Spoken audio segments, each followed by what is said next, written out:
Vous avez toujours voulu en savoir plus sur les arômes? Alors suivez-moi, je vous emmène dans les coulisses de la production des arômes alimentaires. Même si les arômes sont désormais plus fréquents dans leur version naturelle, les entreprises produisent également des arômes de synthèse. Pourquoi? Pour répondre à cette question, partons à la rencontre de Guillaume, chef de produit. Bonjour Guillaume, pourquoi les arômes de synthèse ont-ils été créés? Bonjour. Je vous propose de remonter un peu dans le temps. La première molécule aromatique à avoir été synthétisée, bien connue de tous, il s'agit de la vanilline en 1870. Il y a donc plus de 150 ans. D'autres découvertes de molécules de synthèse datent également du 19e siècle, telles que le benzaldéhyde qui donne un goût d'amande amère. Autant dire que la synthèse ne date pas d'hier.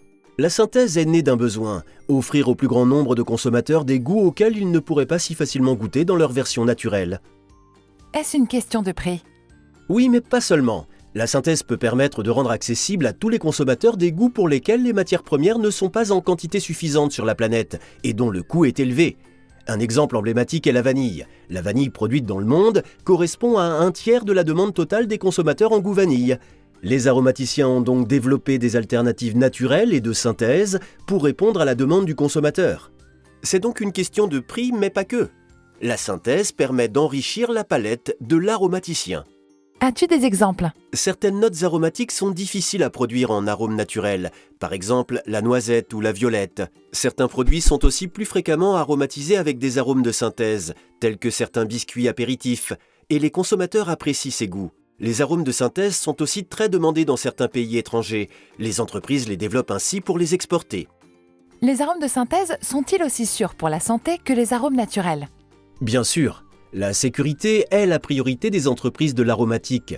Les arômes, qu'ils soient naturels ou de synthèse, sont toujours sûrs pour le consommateur. Pour autant, le consommateur semble davantage vouloir des arômes naturels. Alors pourquoi produire encore de la synthèse? Les consommateurs ont en effet une préférence pour les arômes naturels et pour cette raison, les entreprises développent une large diversité d'arômes naturels issus à la fois d'extraits de plantes, de fruits, mais également issus de la fermentation par exemple. La synthèse est une autre alternative. L'objectif est toujours de répondre à la diversité des goûts et d'offrir des ingrédients aromatiques sains et sûrs, adaptés aux attentes des papilles des consommateurs. Merci Guillaume.